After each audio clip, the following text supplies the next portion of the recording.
nomination of Vanita Gupta to be the Associate Attorney General. The Justice Department has not had a Senate-confirmed Associate Attorney General in over 3 years because President Trump never put forward a nominee.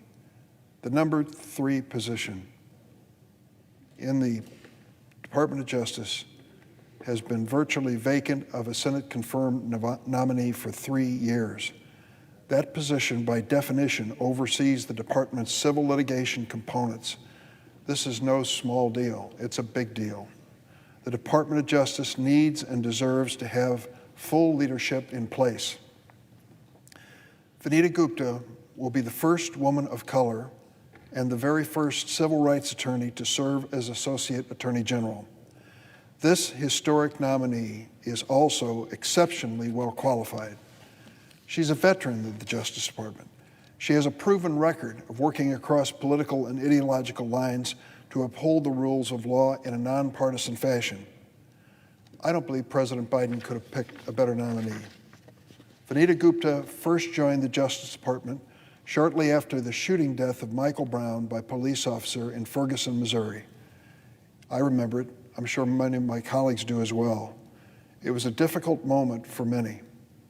As the head of the department's Civil Rights Division, Ms. Gupta worked closely with all of the stakeholders involved in police reform, community leaders, civil rights leaders, and law enforcement.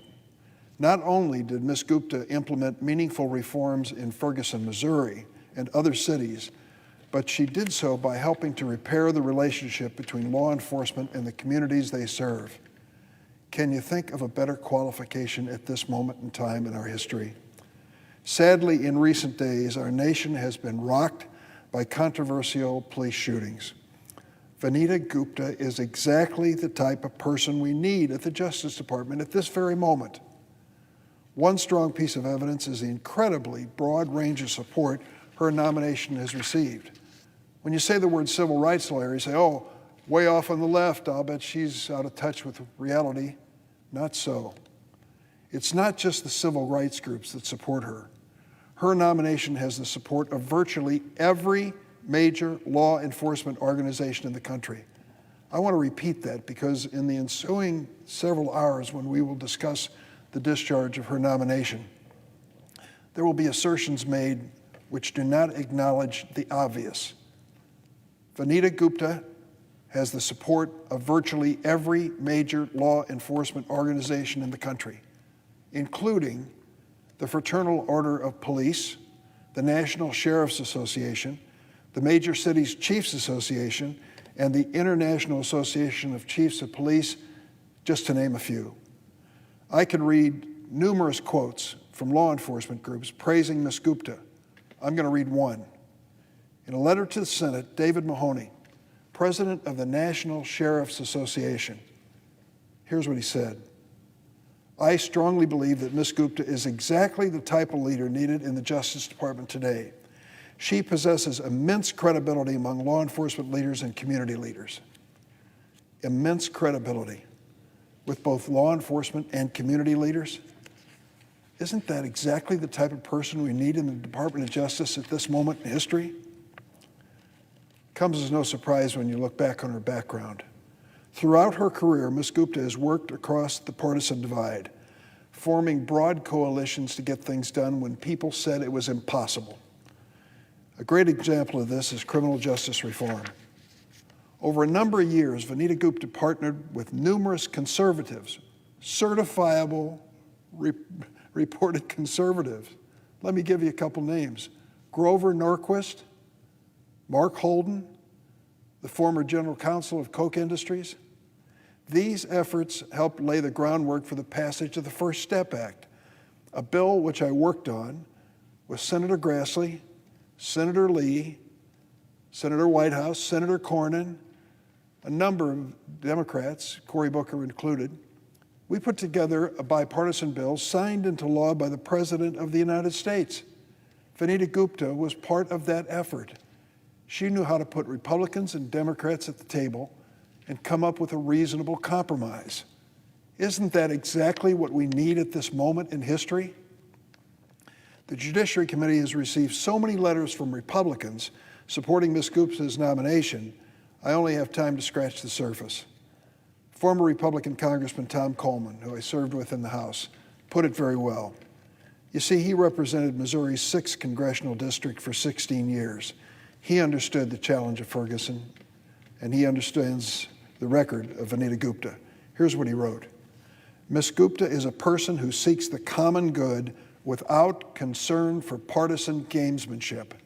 He added, I urge you, my former colleagues, to recognize the truth with respect to Vanita Gupta. She is an ideal public servant. She possesses wisdom and an ability to work across partisan lines. Ms. Gupta has spent her career fighting to uphold the rule of law, almost always on behalf of those who had little power or little money. In her previous tenure at the Justice Department, Vanita Gupta undertook critically important work. In addition to police reform, she led efforts to prosecute human trafficking, combat religious discrimination, and protect the rights of service members to ensure that they didn't have to be worried about being taken advantage of financially while they were protecting our nation. More recently, during her tenure at the Leadership Council Conference on Civil and Human Rights, Ms. Gupta led initiatives on voting rights, criminal justice reform, and the census. Ms. Gupta began her career as a civil rights lawyer with the NAACP Legal Defense Fund, an educational fund. One of the first matters she worked on as a young attorney involved nearly 40 wrongfully convicted individuals in the small town of Tulia, Texas. The individuals who had been wrongfully convicted were almost all African Americans, and they had been convicted of drug charges based solely on the false testimony of one corrupt, blatantly racist undercover police officer. How about walking into that situation, trying to resolve that situation? She did. Despite being completely innocent, these individuals were sitting in jail, and their appeals had been rejected. Vanita Gupta took their case anyway. As a result of her work, not only were these individuals exonerated, but they received pardons from the Republican governor of Texas, Rick Perry, and Texas eventually paid out a $6 million settlement. That is nothing short of a political miracle, and she achieved it by hard work, being smart as can be, and reaching out to both sides to find some area of agreement.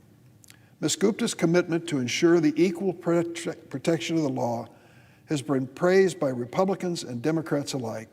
Michael Chertoff, former Secretary of Homeland Security under President George Bush, here's what he said about Ms. Vanita Gupta in a letter to the Senate. She is a relentless advocate for fairness and the rule of law. How would you like to have that as the lead sentence of your legal biography? A relentless advocate for fairness and the rule of law. How would we like to have a person like that in this administration, in the Department of Justice? Obviously, we'd jump at the chance. She's the right person at the right time. She'll bring experience, dedication, and a nonpartisan approach to the role of Associate Attorney General. I urge my colleagues to support her nomination. Now, if you heard what I just said about Vanita Gupta, you might think, why was this a tie vote in the Senate Judiciary Committee? First, it is an evenly divided committee, 11 Democrats, 11 Republicans. And there is a lot of things going on both sides of the table when it comes to the final vote on nominees like this. Several Republicans told me they might be leaning in her direction, but they couldn't vote for her in the committee. I hope they'll reconsider when it comes to the floor. And there was another thing going on too. Right-wing groups were spending millions of dollars on television in Washington trying to attack the reputation and character of Vanita Gupta. I think I've made it clear. Vanita Gupta is highly qualified and historic, with broad support from law enforcement, civil rights organizations, advocates across the political spectrum. She clearly, on the merits, will be an outstanding Associate Attorney General. But every step of the way, her detractors have tried to delay and obstruct her nomination. We saw that in our Judiciary Committee markup on March 25th. I allowed committee Republicans to speak for 94 minutes about Ms. Gupta's nomination markup. One senator from Texas spoke for 29 minutes himself. I didn't cut him off. But someone on the Republican side made the decision to invoke the 2-hour rule, a Senate rule that says a committee cannot operate more than 2 hours after the Senate comes into session, to try to cut off the markup for the vote, even before the vote. I had received assurances earlier that the 2-hour rule would not be invoked, but at 11:55, with barely 5 minutes to spare, I was told the other side had changed their mind. Just as the previous two chairs of the committee, Senators Graham and Grassley, had done in the past, I ended debate notwithstanding Committee Rule 4 and called for a vote on the nomination. I won't go into a debate over Committee Rule 4 other than to say it is a doomsday filibuster. Any senator can object to the business in the Senate Judiciary Committee and virtually stop all proceedings indefinitely. There is no recourse. I gave Republicans ample time to make their arguments in the committee. I was prepared to give them even more time until the 2-hour rule was invoked. But someone on the other side decided to force my hand. I had to act quickly. I told Republicans in writing in a March 24th letter that we would hold a vote on Ms. Gupta's nomination the next day, and I meant it. In the future, I would be happy to limit the number of minutes that senators can speak in order for all senators to have an opportunity. But at this moment in time, we have to accept the obvious. Vanita Gupta has been subjected to blatantly false attacks from many right-wingers and conservative dark money groups. Republicans have falsely claimed that she supports defunding the police. Be prepared, you're going to hear this mantra again and again. In reality, Gupta has the support of virtually every major law enforcement organization in America.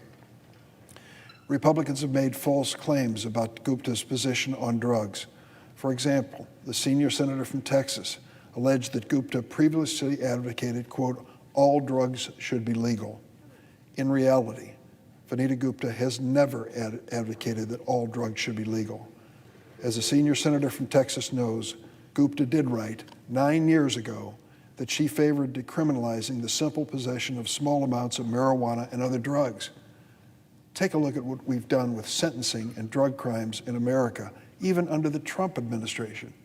At her hearing, Ms. Gupta was completely forthright in explaining that she changed her mind over the years in terms of decriminalizing drug possession, due in part to a family experience with opioid addiction. Republicans have criticized Ms. Gupta's past statements on Twitter, despite the fact that they strongly supported President Donald Trump and many of his nominees, many of whom were just white males, who made such harsh statements and speeches and social media posts that they were legendary. Republicans have argued that Gupta is radical and dangerous. In reality, Vanita Gupta has a career-long record of working closely with conservatives, business leaders, and community leaders and law enforcement. That's why she has the support of so many prominent Republican leaders now. I am looking forward to voting for her and to watching her serve in the Department of Justice. She will follow the trail that she set in her legal career, looking for solutions, bringing us together. Can you think of a moment in history in this country when we needed that more? I can't. Every day we have these conflicting stories coming at us, from the courts in Minnesota on a question of George Floyd and the culpability for his death, to a situation here in the Capitol where we are honoring law enforcement when Officer Billy Evans of the Capitol Hill Police gave his life serving this country. We are torn trying to find the right combination for law enforcement that is sensible and principled and humane. We need someone like Vanita Gupta at the table in the Department of Justice leading. I hope her critics will have second thoughts.